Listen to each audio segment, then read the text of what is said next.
Hello प्यारे बच्चों, आज हम बात करने वाले हैं बेसिक मैथमेटिक्स की। मैं Kuldeep Gautam JSK star channel पर मैं आप सभी का स्वागत करता हूं और आज की इस वीडियो में हम बात करेंगे मैथमेटिक्स के कुछ अच्छे फॉर्मूलों के बारे में।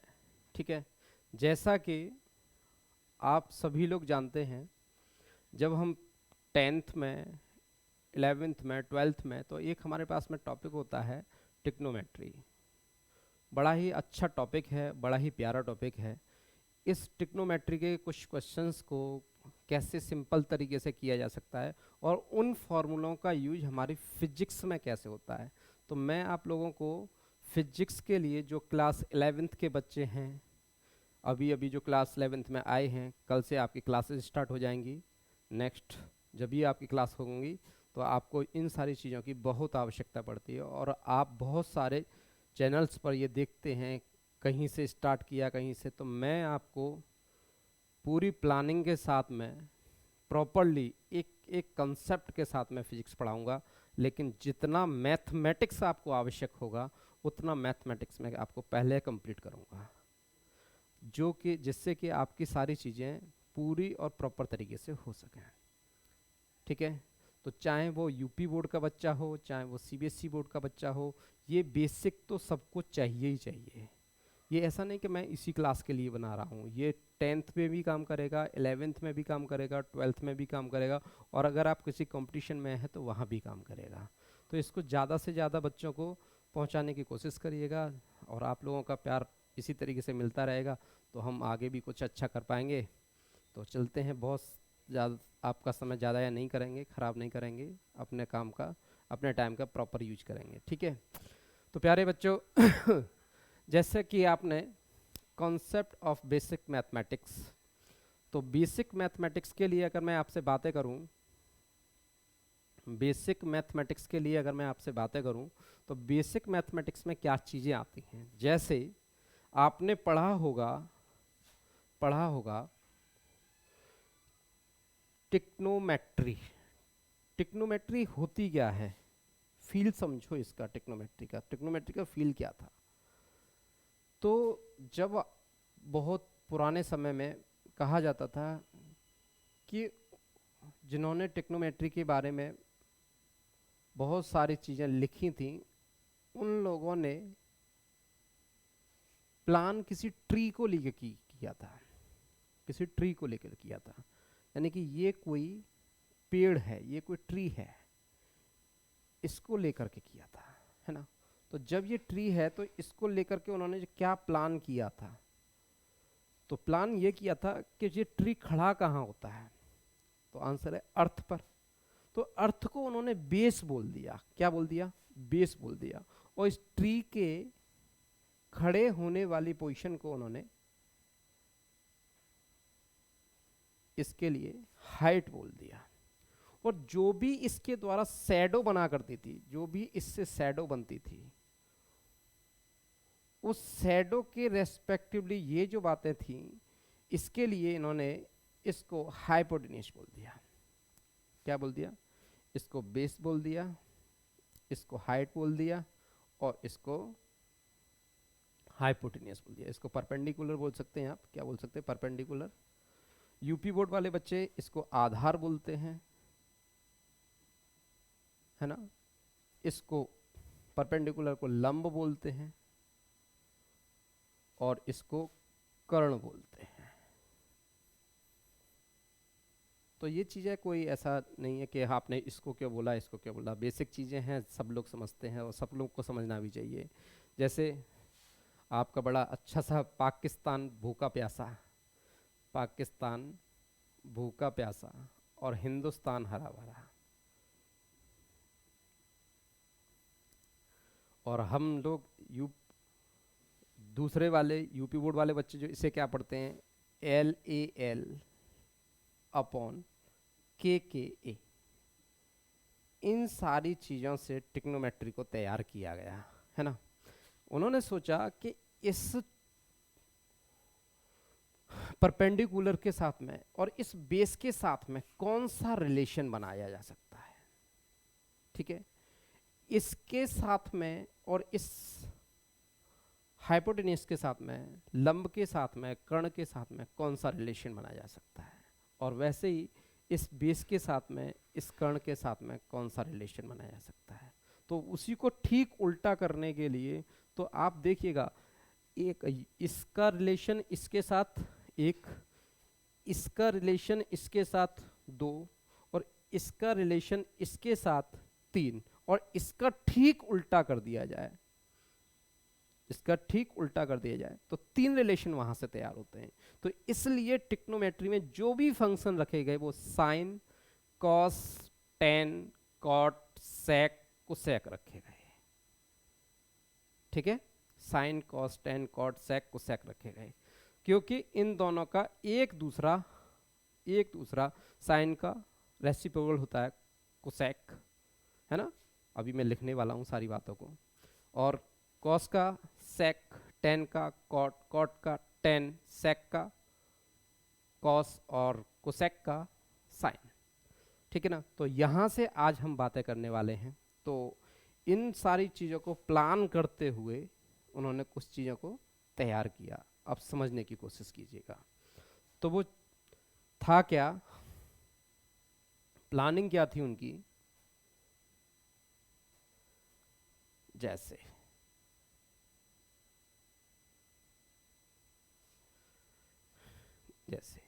पहला था उनका साइन, दूसरा था कॉस, तीसरा था कॉट, तीसरा था टेन, फिर कॉट, फिर सेक, फिर कोसेक। और इसके लिए एंगल ले लिया उन्होंने थीटा। ठीक है ना। ये क्या था, परपेंडिकुलर था, ये हाइपोटेन्यूस था, और ये बेस था। ठीक है। तो इसको डिफाइन करने के लिए एक sine theta is equal to क्या लिया कि 1/1 कोसेक,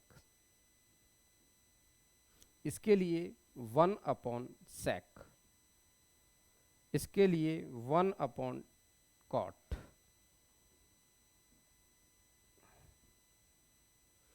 इसके लिए 1/10,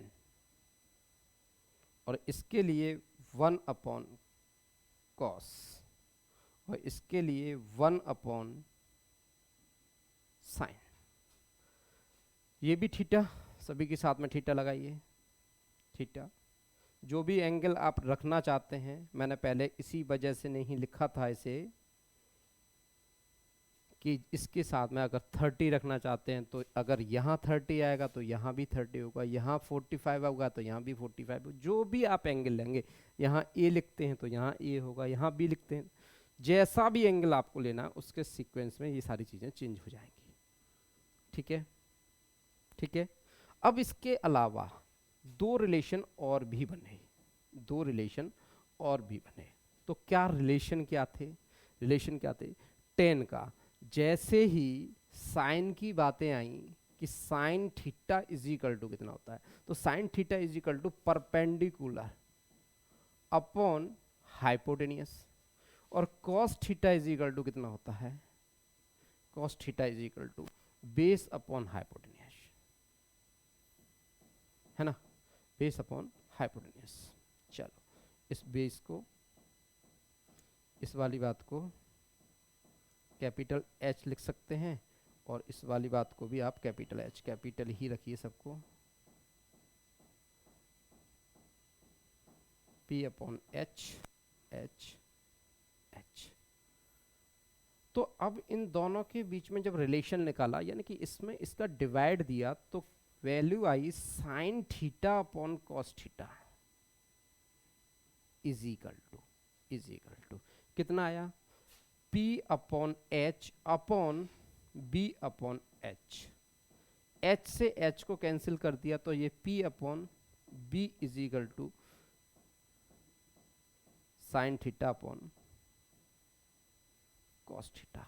और ये वाली वैल्यू क्या थी, इस वाली वैल्यू को आप क्या बोलते हैं, टेन थीटा। जो यहाँ टेन थीटा को, tan theta is equal to कितना आता है, P अपॉन बी। तो इसलिए ये वाली बात P अपॉन बी, ये वाली बात P अपॉन बी, तो ये वाली वैल्यू किसके बराबर होगी, साइन थीटा कॉस थीटा के। तो इसलिए यहाँ पर लिख दिया था उन्होंने इसको sign theta upon cos theta, और कॉट के लिए लिख दिया cos theta upon sine theta. तो मैं अभी बोल रहा था कि दो वैल्यू और भी आ गई आपकी, वो दो वैल्यू यही थी, ठीक है ना। तो ये 1 2 3 4 5 6 और ये वाली बात 7 और ये वाली बात 8 फॉर्मूले आपके तैयार हो गए।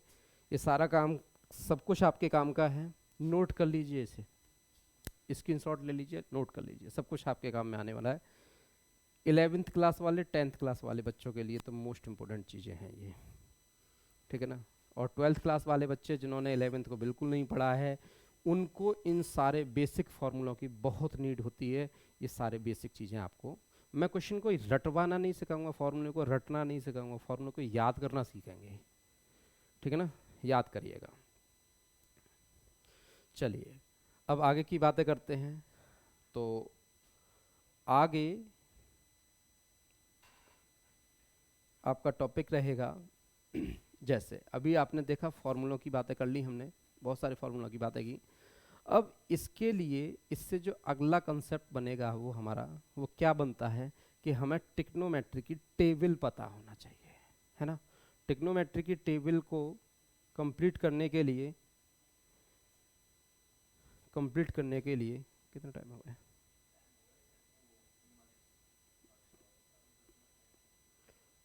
अच्छा चलो, मैं अभी आपको ट्रिग्नोमेट्री की टेबल बनाना और सिखा रहा हूँ। फिर इसके बाद में अगले बहुत सारे फॉर्मूले, एक भी फॉर्मूला मैं आपको नोट नहीं कराऊंगा, रटाऊंगा नहीं,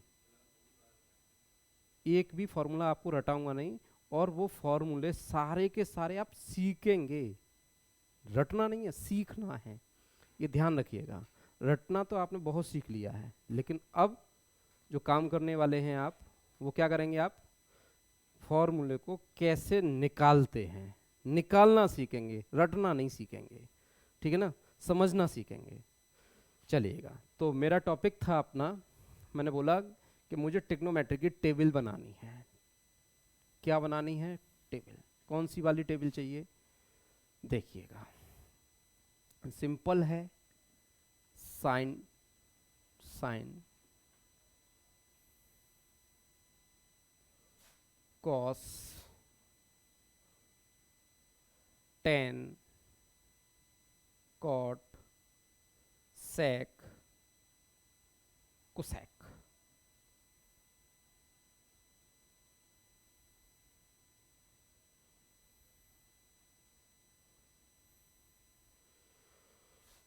चलिए बेटा, बातें करेंगे साइन 0 डिग्री, 0 30, 30 के बाद में 45 degree, 60 degree, 90 degree, 120 degree, 135 degree, 150 degree, 180 degree, ठीक है।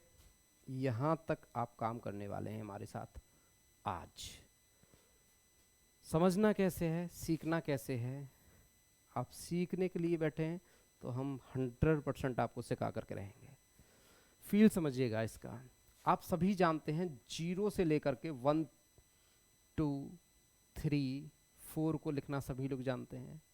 Divided divided divided divide divide, 4 4 4 4 4, इसका रूट ले लिया जाए, इसका रूट ले लिया जाए, इसका रूट ले लिया जाए, इसका रूट ले लिया जाए, इसका रूट ले लिया जाए, तब क्या वैल्यू होने वाली है? तो 0 में अगर हम 4 से डिवाइड करते हैं तो ये वैल्यू आपकी 0 होती है। ठीक है, चलो इसके बाद में अगर 1 का रूट लिया जाए तो 1 होगा और 4 का रूट लिया जाए तो 2 होगा। चेक कर लो बेटा, रंगीन बना दो मैथमेटिक्स को, मैथमेटिक्स रंगीन बना दो। क्या? 35 डिग्री। अब √2, इस 2 से इस 4 को काटेंगे तो कितनी बार कटेगा? 4 2 टाइम्स, तो 1 ऊपर रह गया तो 1 को 1 और अपॉन में कितना कर दो? 4, 4 का कितना ले जाएगा? √2, इतना रह गया। ठीक है, अब अगली वाली बात करेंगे, है ना। और अगली वाली बात 60 के लिए, तो 60 इज इक्वल टू कितना होता है? √3 तो ऐसे के ऐसा अपॉन में 4, और 4 का रूट कितना हो जाएगा? 2 हो जाएगा। ठीक है, अब इसके बाद में कितना है? 90, तो 4 से 4 कैंसिल कर दिया जाएगा, कितना हो जाएगा? 1 हो जाएगा। कितना हो जाएगा? 1 हो जाएगा भाई, कितना हो जाएगा? 1 हो जाएगा, 1 हो जाएगा। ठीक है बेटा, समझ में आ गया? अब इस 1 को यहां ले लीजिए cos, इस वाली वैल्यू को यहां लिख दीजिए, इस वाली वैल्यू को यहां लिख दीजिए, कितना हो जाएगा? √3/2, है ना। और ये वाली वैल्यू जो है वो सेम 1/√2। ठीक है, और इसके बाद में आपकी वैल्यू हो जाएगी, ये वाला 1/2 इधर लिख दीजिए, 1/2, और ये वाला जो 0 है, जो 0 आपने लिखा है उसे यहाँ लिख दीजिएगा। समझ में आया? समझ में आ गया? अब क्या चाहिए आपको? 10, तो 10 का भी फॉर्मूला आपने पढ़ा था, sin θ/cos θ is equal to कितना होता है? tan θ। sin θ/cos θ is equal to कितना होता है प्यारे बच्चों? tan θ। तो tan θ is equal to sin/cos, यानी कि इसके अपॉन में 1 से, यानी कि 0/1 इज इक्वल टू कितना होता है? 0/1 इज इक्वल टू कितना होता है? 0। फिर इसके बाद में 1/2/√3/2, तो 2 से 2 कैंसिल हो गया और ये वैल्यू हो गई 1/√3, 1/√3 प्यारे बच्चों। अगली वाली वैल्यू आपकी होने वाली है, आपकी कितना है? 1/√3, 1/√3, तो ये √2 और ये √2 कैंसिल हो जाएगा और ये वाली वैल्यू हो जाएगी आपकी 1। कितनी हो जाएगी बच्चों? 1 हो जाएगी। इसके बाद में इस 2 से इस 2 को कैंसिल कर दिया जाएगा और ये वैल्यू हो जाएगी √3। कितनी हो जाएगी बच्चों? √3। और इसके बाद में ये वाली वैल्यू, तो 1/0 इज इक्वल टू क्या बोलते हैं? Infinite, undefined.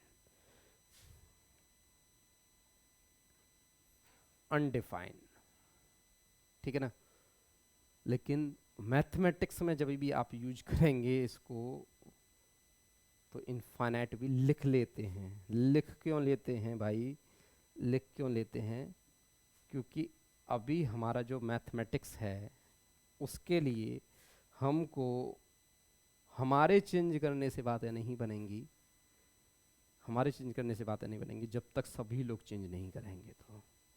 ठीक है ना। तो इसके लिए ये अनडिफाइन होता है वैसे, क्योंकि इसकी वैल्यू बहुत बड़ी वैल्यू आएगी, तो वो हमें अभी पता नहीं है, तो इसके लिए हम बोल देते हैं इनफाइनाइट, है ना। तो अनडिफाइन है वैसे ये वैल्यू। ठीक है, इसके लिए इस वाली वैल्यू को यहाँ पुट करेंगे तो जो 10 होता है वही 10 का क्वार्ट, तो ये वाली वैल्यू वही अनडिफाइन, या इसके लिए आप वैल्यू यूज कर सकते हैं इन्फिनिटी। ठीक है ना। अब क्या होने वाला है? इस वाली वैल्यू को यहाँ पे पुट कीजिए, यानी कि ये वैल्यू हो जाएगी √3। अगली वाली वैल्यू हो जाएगी आपकी 1,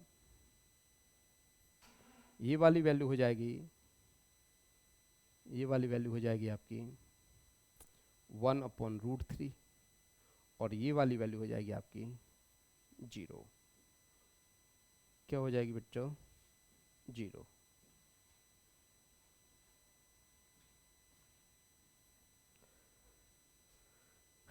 ठीक है। अब क्या है बेटा? Sec. Sec is equal to कितना होता है? Sec theta is equal to 1/cos theta. तो 1/cos थीटा यानी कि 1/ ये वाली वैल्यू, 1/1 कितना होता है बेटा? 1 होता है। ठीक है ना? 1/1 ये वाली वैल्यू √3, तो ये उल्टा हो जाएगा, 2/√3 हो जाएगी वैल्यू। ये वाली वैल्यू बेटा कितनी हो जाएगी? ये हो जाएगी √2 हो जाएगी वैल्यू। कितनी हो जाएगी बेटा? √2 हो जाएगी ये वैल्यू।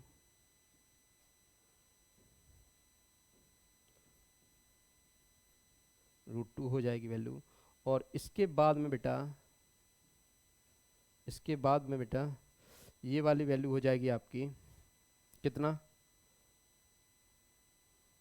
ये वाली वैल्यू √2 हो जाएगी। ये वाली वैल्यू बेटा 2 हो जाएगी और ये वाली वैल्यू वही से अनडिफाइन कह सकते हैं, अनडिफाइन कह सकते हैं, और आप इसको इनफाइनाइट भी बोल सकते हैं। ठीक है ना? इसके बाद में ये वाली वैल्यू सेम यहाँ आ जाएगी, अनडिफाइन या इनफाइनाइट, है ना? और ये वाली वैल्यू आप लिख सकेंगे कितना? इसको इधर, 2 इधर, फिर इसके बाद में आपकी वैल्यू हो जाएगी आपकी √2।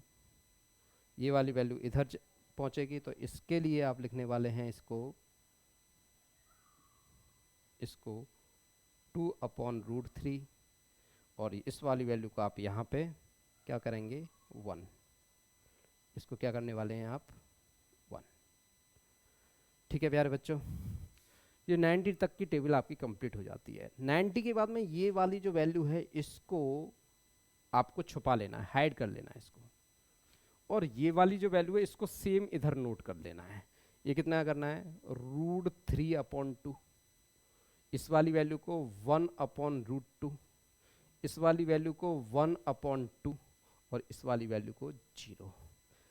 वैसे ही इसे हाइड करोगे कितना आएगा? 1/, इसको हाइड करोगे तो कितना आएगा आपका? 1/2, इसको 1/√2, इसको √3/2 और इसको 1। फिर से इसको हाइड करेंगे, ये कितना होने वाला है बेटा? क्या होने वाला है बेटा? इसको ये √3, 1/√3 और ये वाली वैल्यू 0। इसको हाइड करेंगे और इसके बाद में ये वाली वैल्यू होने वाली है आपकी कितना? इसको हाइड किया 1/√3, 1√3 और ये वाली वैल्यू इन्फिनिटी या अनडिफाइन। ठीक है ना? फिर ये वाली वैल्यू हाइड करेंगे, ये वाली वैल्यू कितनी हो जाएगी आपकी बेटा? ये वाली वैल्यू कितनी हो जाएगी आपकी? कितना हो जाएगा? इसको 2, इसको √2, इसको 2/√3 और इसको 1। इसे हाइड करेंगे, इसे हाइड करेंगे और वैल्यू लिखेंगे आप, वैल्यू लिखेंगे आप, इसको हाइड किया, ये हो जाएगा 2/√3, ये हो जाएगा √2, ये हो जाएगा 2 और ये हो जाएगा अनडिफाइंड। ठीक है? अनडिफाइंड। लेकिन इसमें अभी भी एक कमी रह गई। तो वो कमी क्या है बेटा? वो कमी क्या है बेटा? वो कमी है आपकी इस वाले में ASTC,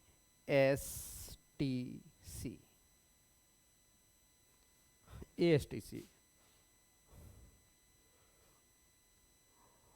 ठीक है ना? ASTC, ASTC का मतलब होता है इसमें ऑल पॉजिटिव होते हैं, इसमें जो साइन होता है वो पॉजिटिव होता है, तो साइन पॉजिटिव होगा यानी कि ये पॉजिटिव होंगे, और साइन पॉजिटिव होगा तो साइन का अपोजिट कौन होता है, कोसेक, तो कोसेक भी पॉजिटिव होगा। बाकी जितना भी होगा, बाकी ये जितने भी होंगे, कॉस वाले होंगे, टेन वाले होंगे, कॉट वाले होंगे, सेक वाले होंगे, ये सभी माइनस के होंगे।